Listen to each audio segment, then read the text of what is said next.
Ternyata tidak ada tambang ilegal yang bisa berjalan, bisa bergerak tanpa keterlibatan oknum polisi. Jadi orang yang dicari dengan yang mencari orangnya sama. Karena tidak mungkin bisa jalan tanpa keterlibatan oknum aparat. Nah, oknum itu pasti menerima sesuatu dari pelaku. Apakah itu salah satu yang disebut mafia? Tidak ada. Jadi saling mengerti. Saling mengerti Waduh. aja. Saling mengerti aja. Jadi, tetapi mereka punya kalkulator luar biasa. Assalamualaikum warahmatullahi wabarakatuh. Jumpa lagi dengan saya Mida Sahir di channel Talang Institut Literasi dan Kolaborasi. Kali ini saya nggak nge-host sendirian, tentunya saya nge-host dengan teman baru saya di samping ini. Kenalan dulu dong. Oh, dengan Ashar Abbas. Oh, Ashar Abbas. Nama panggilannya siapa nih? Ashar. Oh, Ashar. Apa yang membuat tambang itu bisa menjadi legal atau dia menjadi ilegal? Jadi kita memulainya begini, bahwa bumi bersama seluruh isinya itu adalah kekayaan negara yang akan dipersembahkan untuk kepentingan dan kesejahteraan rakyat. Lalu kemudian di permukaan bumi kita ada tanah yang berupa kebun, ada sawah, ada perkotaan. Karena itu negara harus mengaturnya. Mengatur bagaimana mineral yang di dalam perut bumi ini bisa kita angkat, lalu kemudian menjadi bagian dari pendapatan negara untuk kesejahteraan rakyat. Itu poinnya. Poinnya adalah kesejahteraan rakyat. Tapi yang terjadi hari ini gimana? Nah, yang terjadi hari ini adalah tidak berimbang antara tujuan utama sebagai kesejahteraan rakyat dengan eksploitasi alam yang dampaknya adalah merusak lingkungan, lalu kemudian mencemari segala macam yang ada di sekitarnya, dibanding dengan dana yang diperoleh oleh negara untuk kepentingan rakyat itu tadi. Meskipun saya tahu, karena saya pernah di Komisi 7 masuk di dalam tim yang menyiapkan RUU itu menjadi undang-undang. Jadi saya tahu betul bagaimana legalitas penambang itu di lapangan. Oke. Kita berbicara tentang legalitas. Sekarang kan di Indonesia ini ada banyak banget tambang ilegal ya, Kak? Banyak banget tambang ilegal yang dikerjakan oleh masyarakat setempat. Tetapi apakah pendapatannya itu masuk ke negara? Tambang ilegal itu ada yang menyebut itu peti. Penambang tanpa izin. Itu satu. Ada juga yang akhir-akhir ini muncul sebagai istilah baru, itu adalah tambang koridor. Tambang koridor. Nah, tambang koridor itu adalah tambang yang tanpa izin tetapi kiri kanannya itu berizin. Berarti dia diapit oleh tambang legal? Ya, dia diapit oleh tambang legal. Nah, memang kelihatannya ada unsur kesengajaan yang membuat izin itu untuk menyisahkan antara dua tambang yang berizin. Ada ruang yang disisakan, dan itulah nanti akan menjadi permainan bancakan dari oknum aparat yang membackup penambang koridor itu. Yang membackup penambang koridor atau penambang ilegal? Penambang ilegal itu. Tapi itu kan bisa berbahaya karena tidak ada lagi controllingnya, tidak ada lagi yang mengontrol karena dia tidak masuk sebagai tambang yang resmi. Sangat berbahaya. Pertama karena dia tidak perlu lagi AMDAL. Tidak perlu lagi AMDAL analisis. Analisa dampak lingkungan. Tidak perlu izin-izin itu. Mereka dengan koordinasi dengan seluruh oknum aparat, langsung mereka melakukan eksploitasi, langsung produksi. Dan itu sampai sekarang masih terasa normal-normal saja. Ya, kemarin waktu ada kasusnya Pak Sambo itu, pernah itu semua tiarap. Tapi sekarang marak lagi. Karena mungkin mereka sudah merasa aman, ya marak lagi. Tapi siapa sih sebenarnya yang bisa mengontrol tambang resmi dan ilegal di Republik ini? yang pernah di komisi DPR. Ya, inilah susahnya karena yang tugas untuk mengontrol itu kan polisi. Oh iya. Polisi. Nah, ternyata tidak ada tambang ilegal yang bisa berjalan, bisa bergerak tanpa keterlibatan oknum polisi. Jadi orang yang dicari dengan yang mencari orangnya sama. Berarti orang yang mengawasi Iya, iya, iya. dan orang yang menikmati Ya. melegalkan itu adalah orang yang sama. Oh ya sama. Waduh, Ya. kacau juga. Itu gimana tidak ya? mungkin. Nah, Karena dia yang mengontrol, dia juga yang mengevaluasi. dia juga yang mengevaluasi. Jadi hasilnya dia bisa bikin dong versi dia. Ini Iya. aman-aman aja gitu.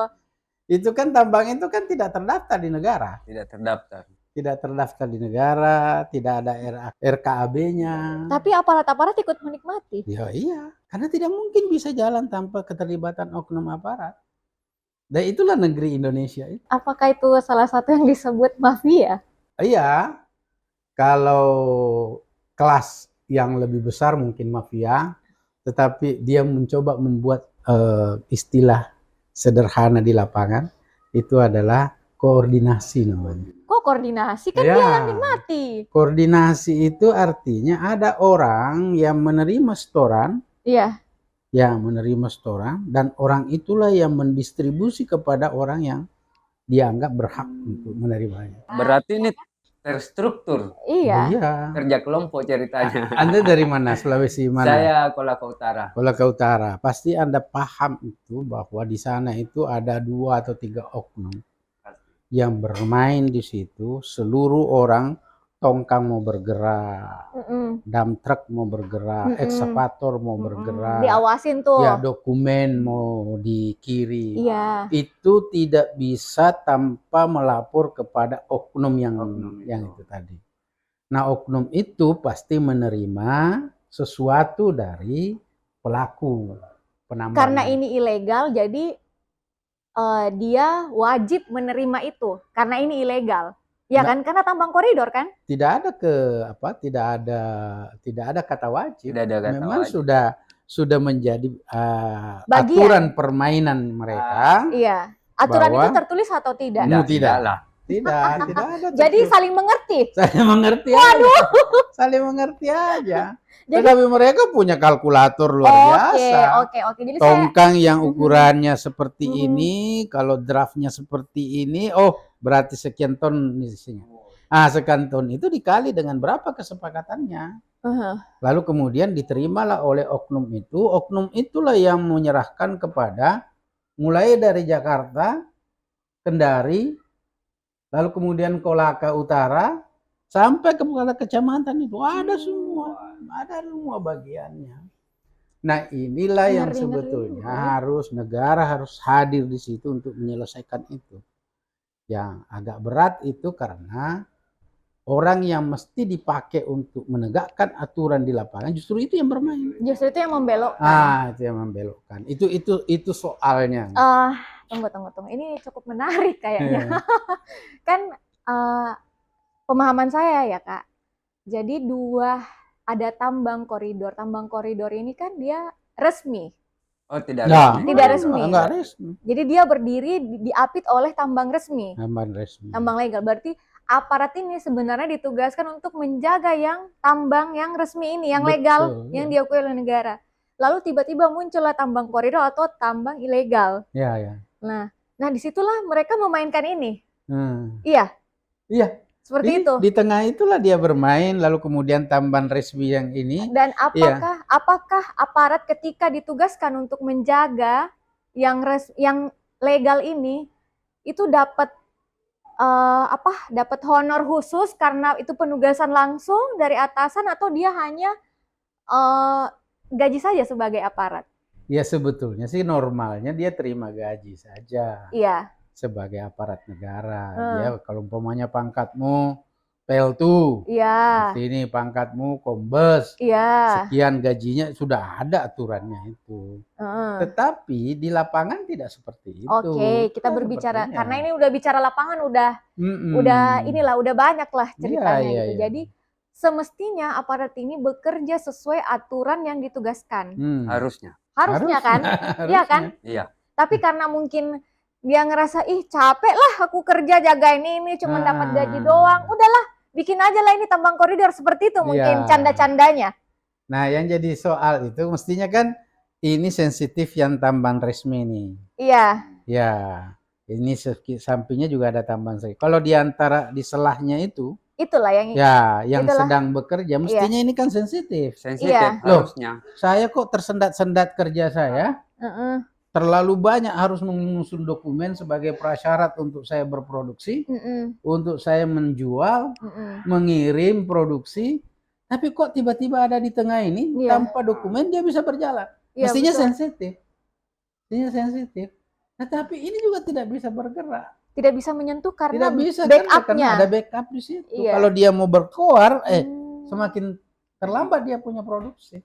Jadi wajar aja kalau polisi, kalau aparat itu kaya. Ya enggak sih? Wajar. Karena punya tambang gitu loh. Wajar kalau yang suka jalur pintas. Jalur pintas gitu.